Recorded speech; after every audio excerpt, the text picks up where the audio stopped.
Hi everybody. You know, I learned how to decarve a mushroom. And not just any mushroom. The Mario mushroom. The fly agaric Amanita. Yeah, this is for education and or entertainment only, so do not do this at home.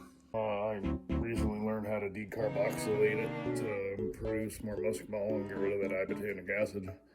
You want to learn? Follow me. Made it to my kitchen. But before we begin, if you don't have a clue what this mushroom's for, you should probably quit watching this video and do some research.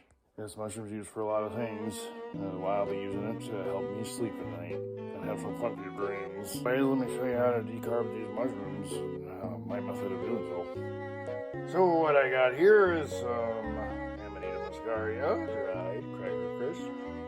We got some fresh drinking water. If you don't have clean water in your tap, you better buy some. Citric acid. We need low pH, and we got pH testing strips, and we got our little measuring thing. We're gonna measure out what we got. Don't forget your saucepan and stove. We're gonna see how many grams we got. So I have this zeroed out with an empty plate. We're gonna switch it out. Put it on this guy. And we got 23 grams of Amanita to work with. We gotta remember that number now. Alright, break it up into little smaller pieces and put it in your pot. There you go. And now to keep the math semi-simple, I'm going to add 23 ounces of water, so our math is going to be simple.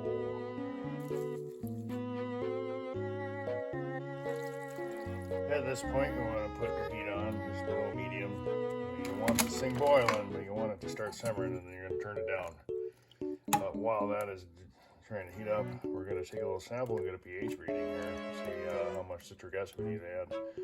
We want a pH at 2.7, but anything between 2 and 3 will be sufficient. You're going to sample, you won't want to get much because you can't put that liquid back in with the test kit I got. So we don't want to waste too much. So I'll try and show it here. You're going to take this test strip, the kind I got at least. You're going to dunk it. Get it wet. All the way wet. Give it all a tap tap. And then you're going to look at your bottle here, which has a strip of information. And you're going to see what your first pH is. I'll let you know when I read it. Up here we have pH about 5. We want to add lower, so we're going to add some citric acid. You want to add a couple of teaspoons and then retake measurement. But yeah, when you're taking your other readings when it's hot, you want to make sure that you cool it down. You don't want a hot reading. So I got some ice. Stick it on. So it appears I nailed it right on the head the first try. So I got it in between 2 and 3, more on the 3 side, so I might have 2.7 pH. Alright everybody, we're getting bubbles and it's starting to steam. I'm not sure if you can tell or not. So I'm going to turn this down to about this, make sure it continues. So we're going to set a timer now for 3 hours. So we're doing this on the stove for 3 hours, simmering with a low pH between 2 and 3 in order to transform ibotenic acid into muscimol. These are 2 chemicals found in this mushroom. Muscimol is the more sought after for me for sleep, and ibotenic acid in large doses is a neurotoxin. You don't want seizures or you want a coma. That'll happen with either one if you have way too much. You gotta be careful. I'm pretty much a newbie on this mushroom too, so you don't take my word for it. You better do your own research. With that said, I may be slightly incorrect in some of the stuff I'm saying, so don't quote me. Alright, it's been 3 hours, and pull it off the heat, let it cool a little bit.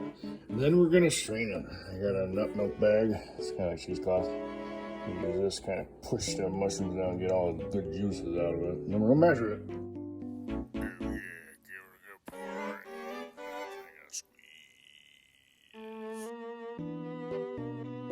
Alright everybody, looks like our 23 ounces of mushroom got down to 9 ounces.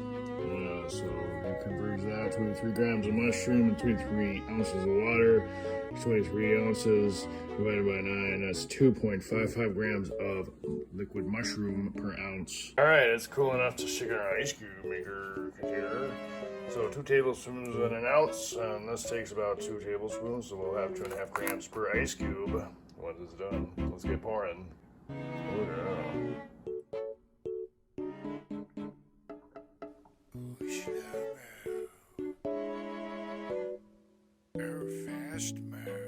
Well, I guess not a whole ounce per ice cube because I got 11 ice cubes, so it's maybe 2.25 grams per ice cube.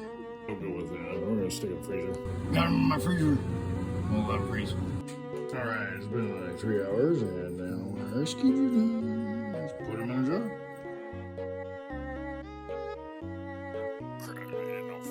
Alright, here we go. This is my bad handwriting, but Amanita Muscaria. Got in this nice jar. Kind of goes over the dosage here. And then that's supposed to say 1 ice cube equals 2.25 grams. Tread lightly. Like I said before, I'm no pro. I'm a newbie at this, but I started doing it, so I thought I'd share it with you guys. This is something that interests you. You know, you want to sleep better at night, or have some crazy dreams, or, you know, become a shaman. I don't know. But do your research first. Don't just follow my video and buy some random mushrooms online. That's dangerous. Alright, bye.